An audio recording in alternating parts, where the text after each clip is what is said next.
ನಮಸ್ಕಾರ ವೀಕ್ಷಕರೇ, ಬಳ್ಳಾರಿ ಬೆಳಗಾಯಿತು ಚಾನೆಲ್ಗೆ ಸ್ವಾಗತ. ಜಿಲ್ಲೆಯಲ್ಲಿ ಪ್ರತಿನಿತ್ಯ ನಡೆಯುವ ಎಲ್ಲ ಆಗುಹೋಗುಗಳನ್ನು ತಿಳಿದುಕೊಳ್ಳಲು ವೀಕ್ಷಿಸಿ ಬಳ್ಳಾರಿ ಬೆಳಗಾಯಿತು ಯೂಟ್ಯೂಬ್ ಚಾನೆಲ್. ನಮಸ್ಕಾರ ಎಲ್ಲ ಆತ್ಮೀಯ ಪತ್ರಿಕಾ ಮಾಧ್ಯಮ ಮಿತ್ರರೇ ಹಾಗೂ ಪತ್ರಿಕಾ ಮಿತ್ರರೇ, ಈ ದಿನ ಕರೆದಿರುವ ಉದ್ದೇಶ ನಮ್ಮ ಕರ್ನಾಟಕ ರಾಜ್ಯ ಸರ್ಕಾರಿ SC/ST ನೌಕರರ ಸಮನ್ವಯ ಸಮಿತಿಯ ರಾಜ್ಯ ಮಟ್ಟದ ಐದನೇ ವರ್ಷದ ರಾಜ್ಯ ಮಟ್ಟದ ಬೃಹತ್ ಕಾರ್ಯಕ್ರಮವನ್ನು ಹಮ್ಮಿಕೊಂಡಿದ್ದೇವೆ.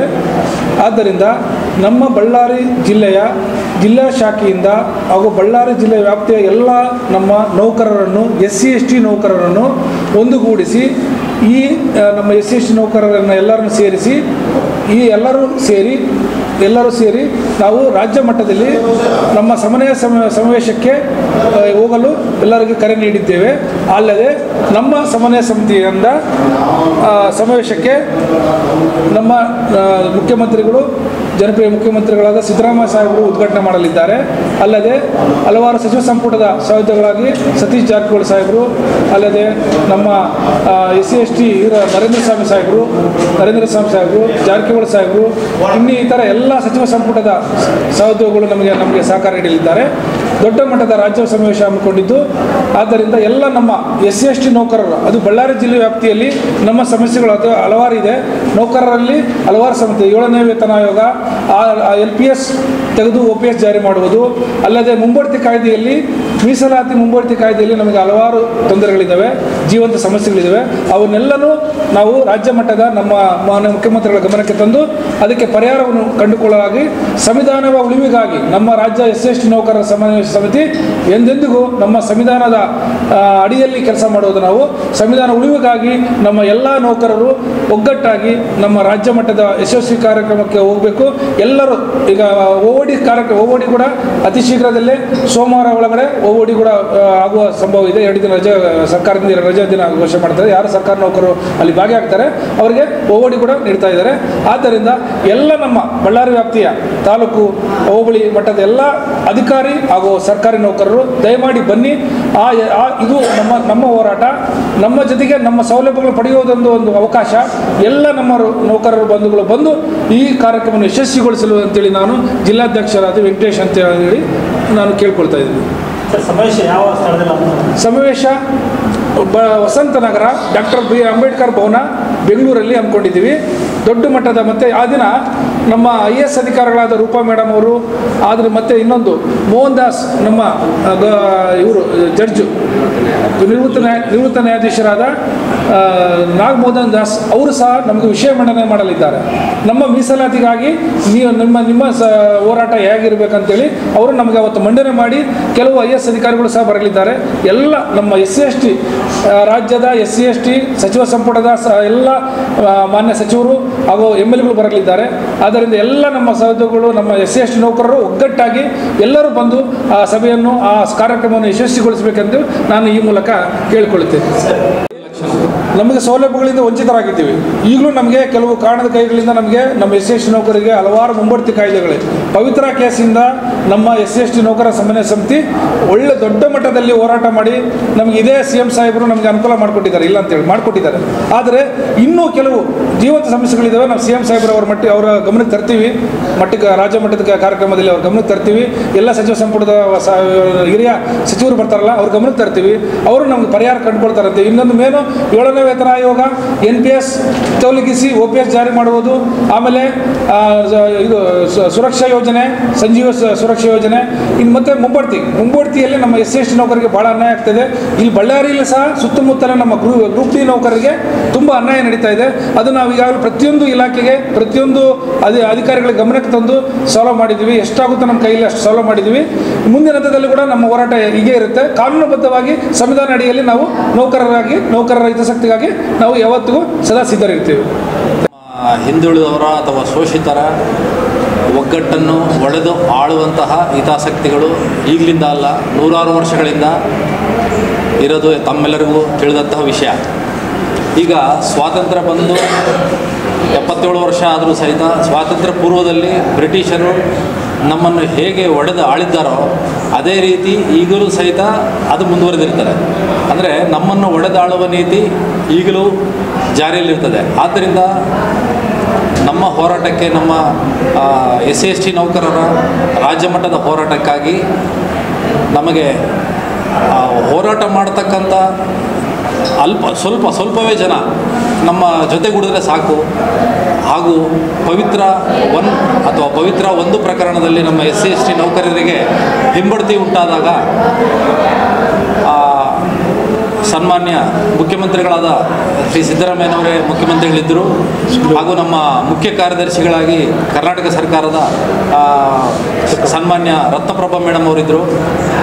ಆಗ ನಮ್ಮ 2 ಲಕ್ಷ ನೌಕರರು, ಇಡೀ ರಾಜ್ಯದ 2 ಲಕ್ಷ ನೌಕರರಲ್ಲಿ ಎಷ್ಟು ಜನ ಬಂದಿರ್ಬೋದು?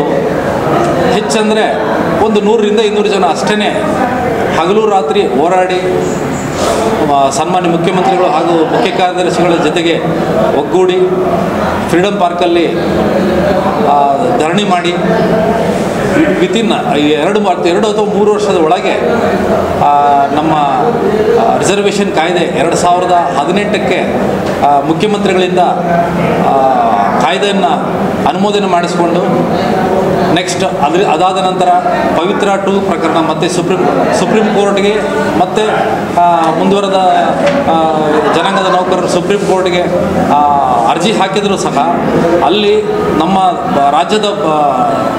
ನಮ್ಮ ರಾಜ್ಯದ ಸರ್ಕಾರಿ SC/ST ನೌಕರರ ಪರವಾಗಿ ನಮ್ಮ ಮುಖ್ಯ ಕಾರ್ಯದರ್ಶಿಗಳು ಹಾಗೂ ನಮ್ಮ ರಾಜ್ಯದ ಅಡ್ವೊಕೇಟ್ ಜನರಲ್ ಅವರುಗಳು ನಮ್ಮ ಪರವಾಗಿ ಸರಿಯಾದ ವಾದ ಮಂಡಿಸಿದ್ದಕ್ಕೋಸ್ಕರ ನಮಗೆ ನಾವು ಜಯಗಳಿಸಿದ್ವಿ.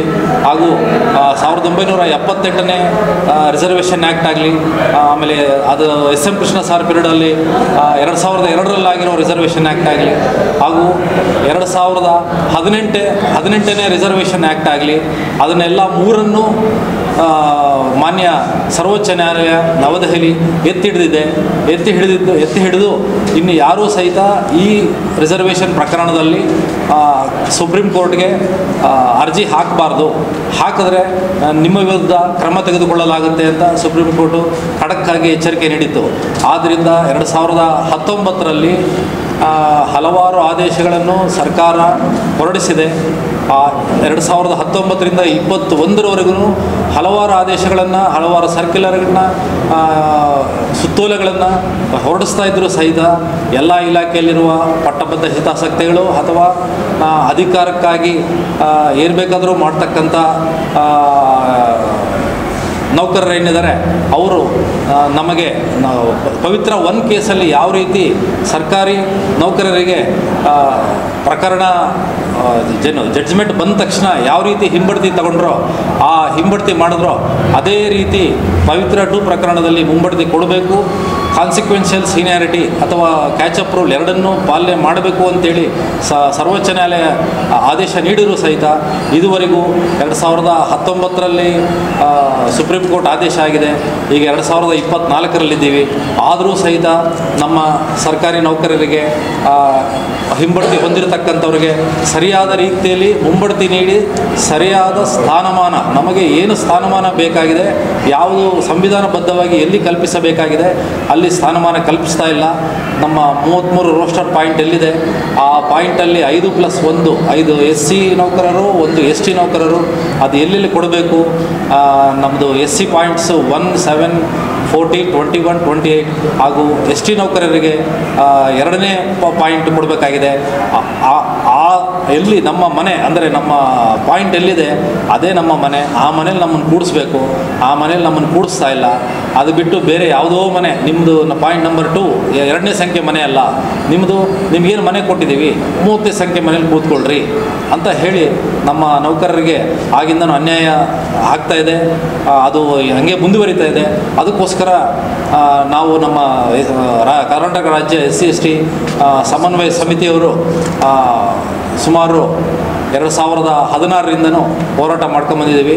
ಸಮನ್ವಯ ಸಮಿತಿಯೇ ನಮ್ಮ ಸುಪ್ರೀಂ ಕೋರ್ಟ್ ಪವಿತ್ರ 2 ಪ್ರಕರಣದಲ್ಲಿ ಗೆದ್ಕೊಂಬರ್ಬೇಕಂತಂದರೆ ನಮ್ಮ ಪರವಾಗಿ ಕರ್ನಾಟಕ ರಾಜ್ಯದ ಸಮನ್ವಯ ಸಮಿತಿಯ ಕಾರಣಕರ್ತರಾಗಿರುತ್ತಾರೆ. ಹಾಗೂ ನಮ್ಮ ನಿವೃತ್ತ ನ್ಯಾಯಮೂರ್ತಿಗಳಾದ ಶ್ರೀ ನಾಗಮೋಹನ್ ದಾಸ್ ಅವರು ನಮ್ಮ SC/ST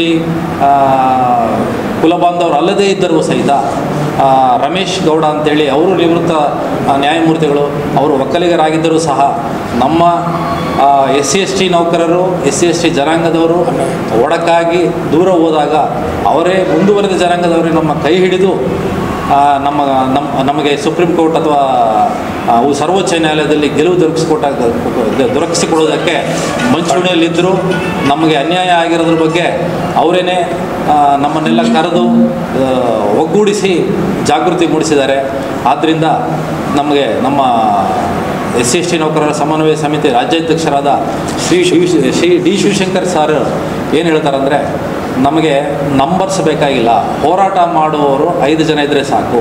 500 ಜನನ ತೆಗೆದುಕೊಂಡು ಯಾರು ಹೋರಾಟ ಮಾಡೋದಿಲ್ಲ ಅಂತಂದರೆ ಅವ್ರನ್ನ ಏನು ಮಾಡೋದು?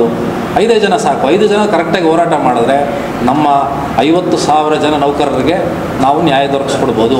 ಅದನ್ನು ಈಗಾಗಲೇ ಸಮನ್ವಯ ಸಮಿತಿ ಕರ್ನಾಟಕ ರಾಜ್ಯ ಪ್ರಾಕ್ಟಿಕಲ್ ಎಕ್ಸಾಂಪಲ್ ಇದ್ರ ಪ್ರಕಾರ ಪ್ರೂವ್ ಮಾಡಿದೆ.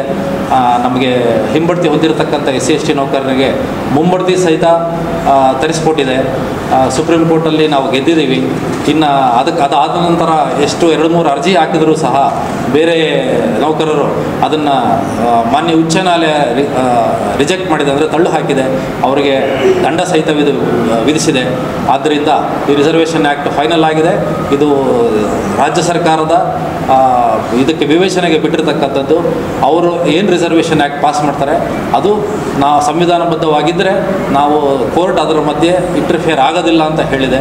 ಆದ್ದರಿಂದ ಈ ಜಾಗೃತಿಯನ್ನು ನಮ್ಮ SC/ST ನೌಕರರಲ್ಲಿ ಎಷ್ಟು ಮಂದಿ ಎಲ್ಲರಿಗೂ ತಿಳಿಸಬೇಕು, ಅವ್ರನ್ನ ಜಾಗೃತಿಗೊಳಿಸ್ಬೇಕಂತ ಹೇಳಿ ನಾವು ಈ ಜಾಗೃತ ಸಮಾವೇಶವನ್ನು ಹಮ್ಮಿಕೊಂಡಿದ್ದಾರೆ ರಾಜ್ಯಾಧ್ಯಕ್ಷರು.